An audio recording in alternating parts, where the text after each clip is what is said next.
100% électrique, 100% plaisir de conduire. Choisissez votre BMW 100% électrique et profitez d'un an de recharge Ionity illimité.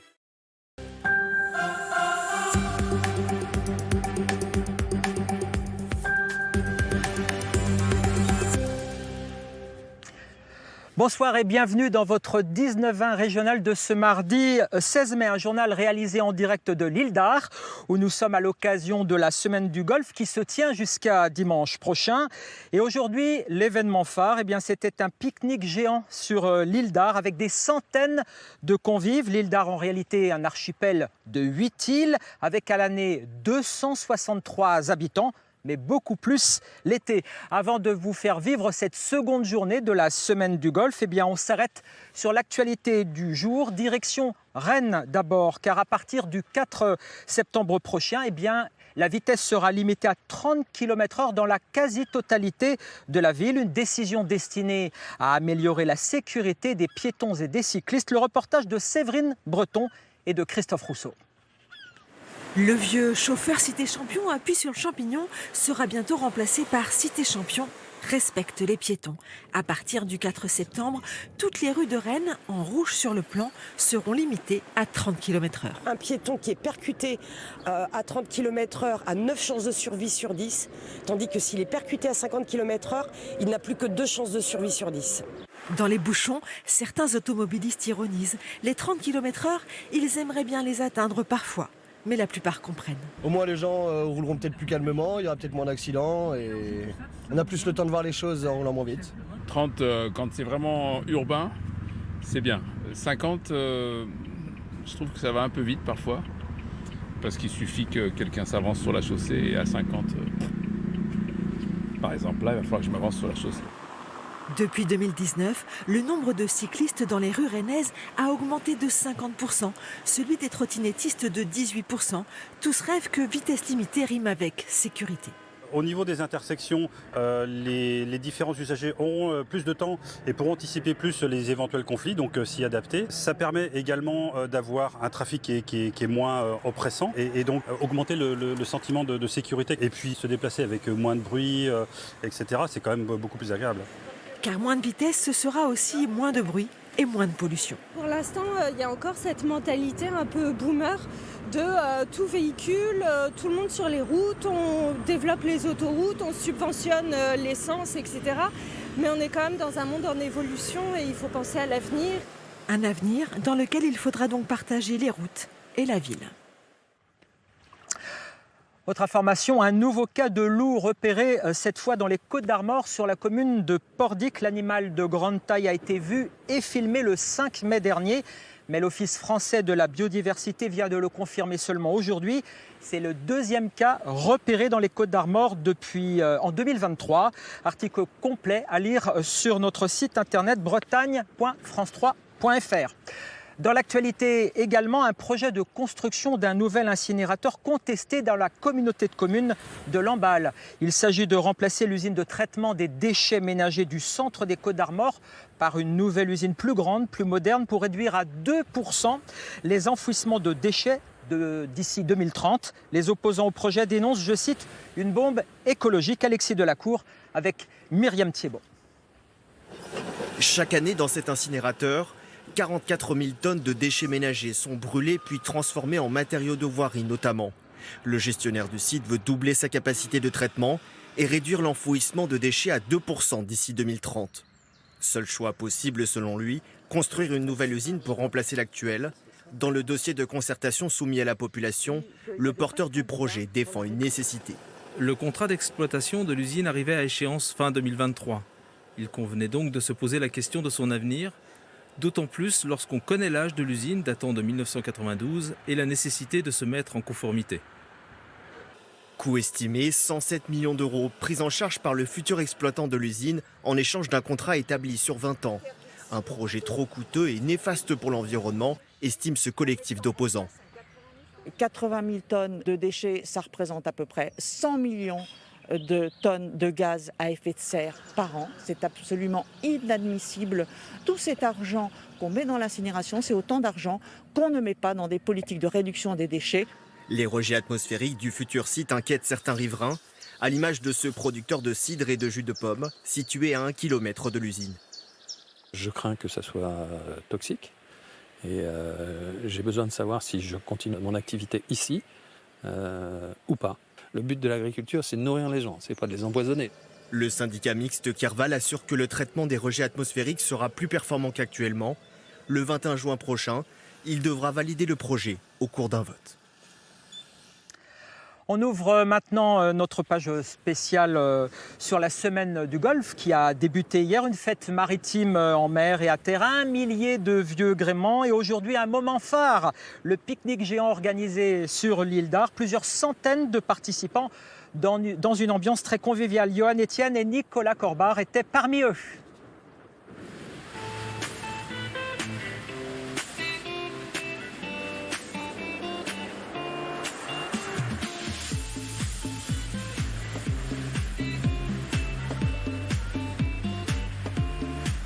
Tatiana est aux premières loges. Elle profite du spectacle et surtout de la magie des lieux. Ah, on est des privilégiés, vraiment. C'est sa ressource.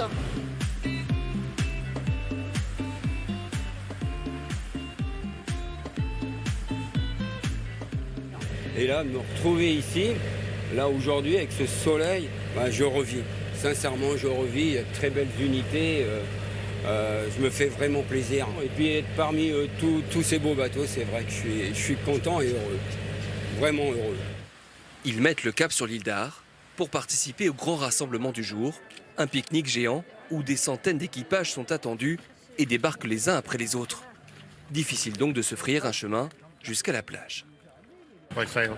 À la voile, c'est très dangereux. Et en plus, il y a des bateaux très chers et on veut vraiment pas les abîmer. Il faut faire attention, c'est tout. Mais bon, tout le monde a l'esprit marin, donc on fait attention. Une fois débarqué sur terre, ça trinque, ça danse et surtout ça chante. Il y en avait 10 à la buvette, on avait ben du mal à ramer. On était tous ben chaud, on était tous ben. Il vient qui veut. Il y a l'organisation, c'est allez, on amène son casse-croûte, on réserve son petit repas, on boit un coup, on écoute des chants de marins, on écoute des gens qui ont un peu de la ouache, un peu comme nous, là, Claude et moi, là. Et puis voilà, et on est trop bien, quoi. Ce soir, chaque équipage a regagné son port d'attache, des souvenirs et des moments de partage plein la tête.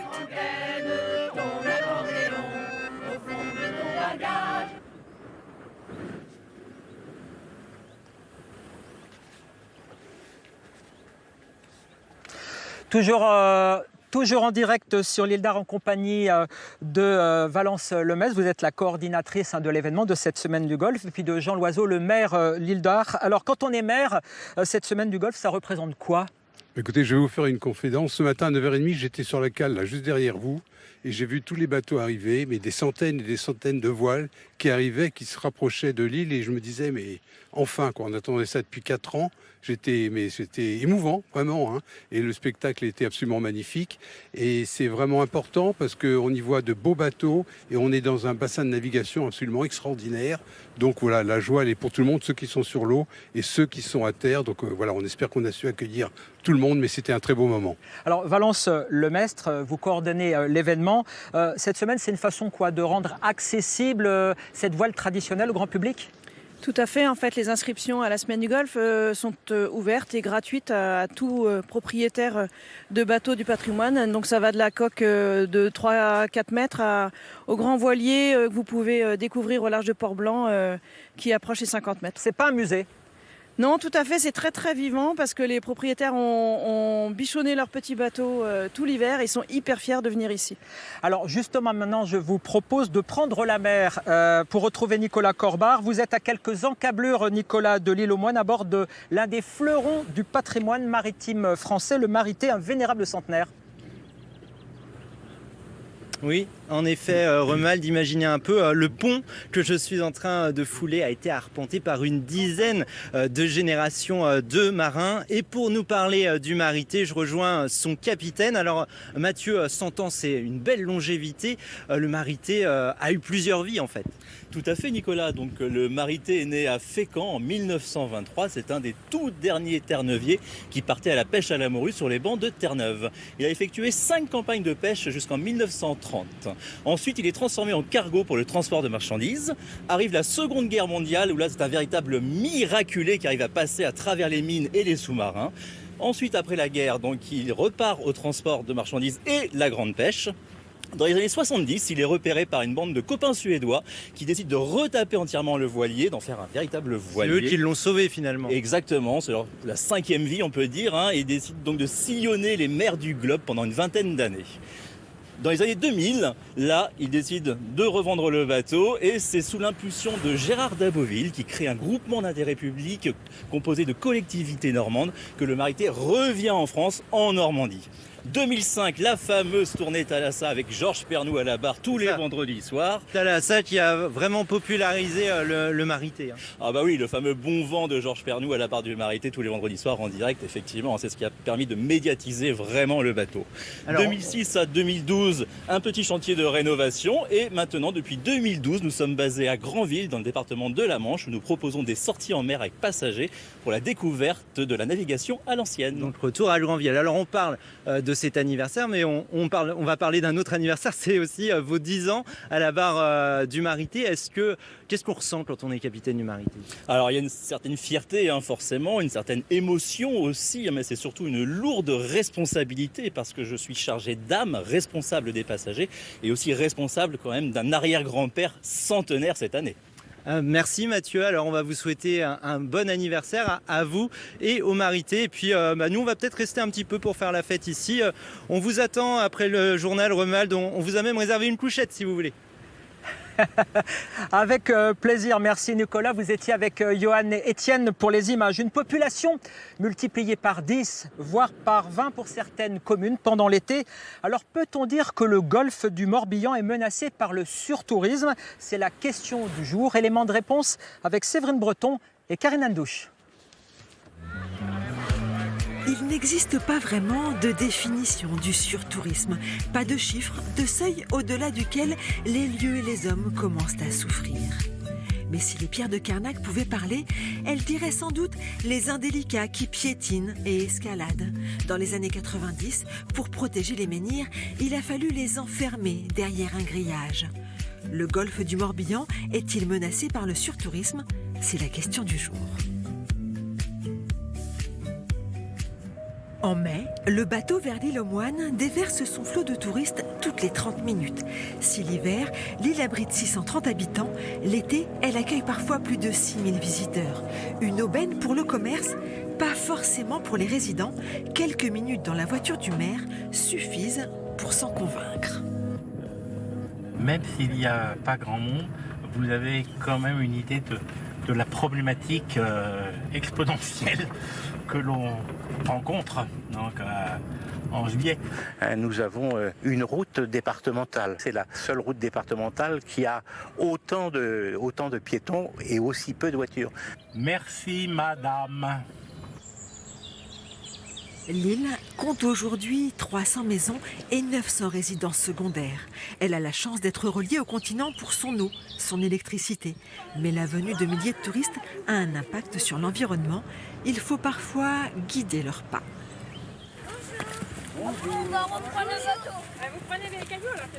L'an dernier, la commune a installé des compteurs pour avoir des chiffres sur la fréquentation réelle de l'île. Car le tourisme, c'est un peu comme la météo. Il y a la température et le ressenti, et il faut trouver un équilibre. Trop de visiteurs, c'est le risque d'avoir des Îlois et des touristes mécontents. Pas assez, c'est la vie sur l'île qui serait menacée. Nous n'aurions pas un pharmacien toute l'année, un médecin toute l'année, nous n'aurions pas un bureau de poste, un DAB, parce que, en hiver, nous sommes 300 habitants. Pour son économie, comme pour ses habitants, l'île a besoin des touristes pour vivre toute l'année. Les commerces, tout le monde est content de tout ce qu'il y a à Léomane. Ah oui, moi je... Ouais. Sauf l'hiver, c'est triste. Des fois l'hiver, je suis tout seul à me promener sur la route. Ici et là, dans le monde, des sites ont commencé à instaurer des jauges pour limiter les accès à certains lieux. Un jour peut-être, il faudra réserver pour se promener dans le golfe du Morbihan, un moindre mal pour profiter de sa magie sans l'abîmer. Alors Jean Loiseau, cette question de l'affluence touristique, c'est un peu le gros grain de sable dans la chaussure du maire que vous êtes. On fait comment concrètement pour gérer ça? Vous devez trouver un équilibre en fait. Oui, tout est une question d'équilibre. Et c'est vrai que c'est un gros dossier que nous, en tant que mairie, on doit traiter. Alors qu'on soit clair, on aime bien les touristes. Ce qu'on veut, c'est bien les accueillir. Alors effectivement, il y a au cours de l'année, j'aime pas trop parler de surtourisme parce qu'on ne sait pas trop où on met le curseur, mais il y a vraiment des pics de fréquentation qui sont difficilement supportables parce qu'on n'accueille pas bien les gens. Alors les outils qu'on peut avoir, ça c'est un gros travail qu'on fait avec la région notamment, et c'est pourquoi pas envisager des quotas, c'est-à-dire qu'on ne mette pas des bateaux à tire-larigot. Tant qu'il y a du monde, on embarque les gens pour aller sur l'île, qu'on sache mettre des barres, des seuils à ne pas franchir. Et je pense que tout le monde y gagnerait parce que quand il y a trop de monde, les gens ne trouvent pas ce qu'ils viennent chercher non plus. Et puis l'autre levier aussi, c'est d'inciter les gens à venir nous voir, mais pas simplement en été. C'est beau toute l'année. Donc voilà, c'est pas tant réduire le tourisme que de réussir à l'étaler toute l'année et nous, à mieux les accueillir. Merci. Et vous, Valence Lemestre, alors quand on organise un événement important avec plein de gens ici, cette semaine du golf, j'imagine qu'on y pense à cette surfréquentation. Tout à fait. Et il y a 20 ans, on y pensait déjà, en fait, quand le département a voulu se doter d'un événement pour mettre en valeur le golfe du Morbihan. Dans les fondamentaux, il était nécessaire qu'il se passe en avant-saison. Et c'est vrai que le week-end de l'Ascension avec les marées était plutôt bon pour nous, en tout cas pour les marins. Et c'est une bonne fréquentation là en ce moment? En ce moment, on a l'impression que c'est une bonne fréquentation. C'est vrai qu'il n'y a pas eu il y a 2 ans, donc les gens l'attendent cette semaine du golf. Alors à l'occasion de cet événement, nous avons choisi de mettre en lumière des visages du golfe du Morbihan. Impossible de ne pas rencontrer Maryse Leroux, la conductrice du bus taxi de l'île d'Ar. Portrait signé Nicolas Corbard et Catherine Basile. Si vous débarquez sur l'île d'Ar, vous ne pouvez pas la manquer. Maryse est toujours au rendez-vous. Chaque matin, elle vient réceptionner le courrier et transporter les personnes qui travaillent sur l'île. C'est un peu comme un binôme. Elle m'aide à charger, décharger, puisqu'on a beaucoup de manipulations. Donc forcément qu'elle contribue à mon travail. Pour pouvoir se rendre sur le continent, aller faire ses courses, aller chez le médecin, enfin voilà, on serait vite bloqué puisque c'est le seul moyen de transport.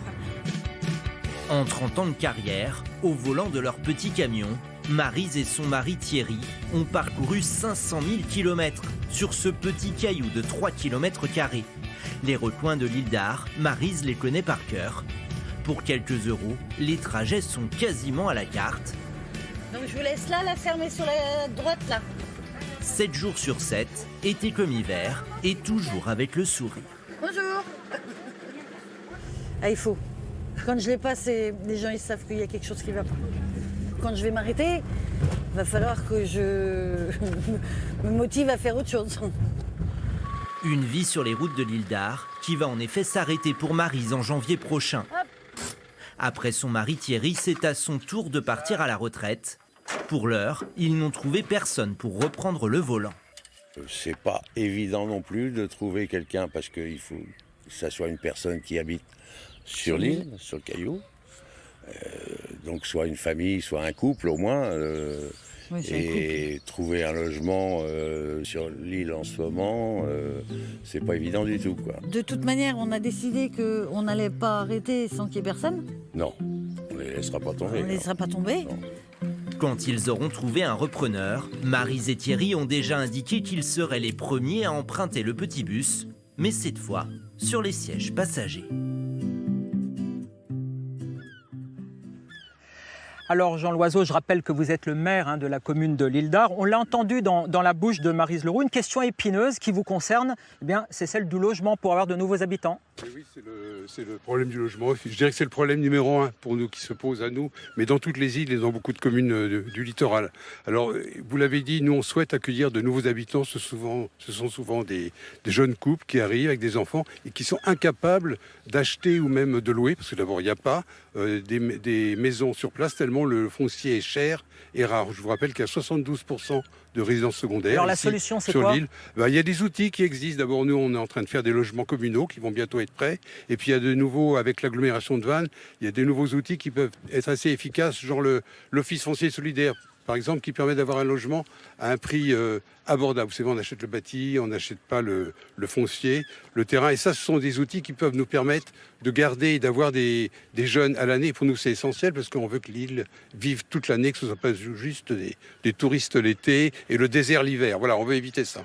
Alors, il y a un autre point d'inquiétude dans le Golfe, les phénomènes d'érosion et de vagues de submersion de plus en plus visibles liés au dérèglement climatique. Ici, les communes tentent d'anticiper pour éviter le pire. Le reportage de Colombine Denis avec Vincent Barse. Message de la préfecture. Donc, Météo France a placé le département en vigilance orange pour pluie, inondations, vent et vagues submersives. Niveau changeant, on n'est plus en orange, on est en rouge. La commune du Bonneau en pleine tempête. Exercice de gestion de crise pour entraîner les équipes municipales. Un exercice communal suivi par 2 élus de l'agglomération en charge du climat et de la prévention des inondations.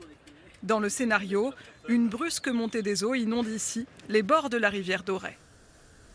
On a déjà eu la tempête Alex il y a 1 an et demi maintenant, où on a fermé des sentiers côtiers, on a fermé un certain nombre de choses, avec des vents et pareil dans les 150-160 km/h. Donc c'est pas de la fiction, et je pense qu'avec le dérèglement climatique qu'on a aujourd'hui, c'est des choses qui vont arriver de plus en plus souvent, et je pense de façon de plus en plus intensive. Donc il faut se préparer. Ici, on sait aussi que le dérèglement climatique va provoquer la hausse du niveau de la mer, alors les communes du golfe du Morbihan essayent d'anticiper. On travaille avec tous les maires à intégrer des études dans leur plan local d'urbanisme, de manière à commencer à réfléchir au recul de certaines habitations, au recul de certaines activités. Donc il faut penser ça à la fois sur le territoire de la commune, mais plus largement sur le territoire de l'agglo. On a une forte démographie, une forte activité économique, une forte activité touristique, et tout ça, donc, c'est à gérer dans le cadre d'un changement climatique inéluctable. Il est en route. À l'autre bout du golfe, sur la presqu'île de Ruisse, une plage sous surveillance. Depuis près de 10 ans, l'équipe du laboratoire Géo-Océan observe les évolutions de l'anse de Sussigno, particulièrement exposée aux éléments et donc à l'érosion. Le dernier rempart qu'on a contre les assauts des vagues, c'est le système dunaire. Donc il va falloir le maintenir, idéalement avec des solutions écologiques ou des solutions fondées sur la nature, parce qu'on sait pertinemment que le fait de consolider ce massif dunaire avec de l'enrochement ou avec du béton, ça va créer des problèmes et on aura beaucoup plus d'effets négatifs que d'effets positifs.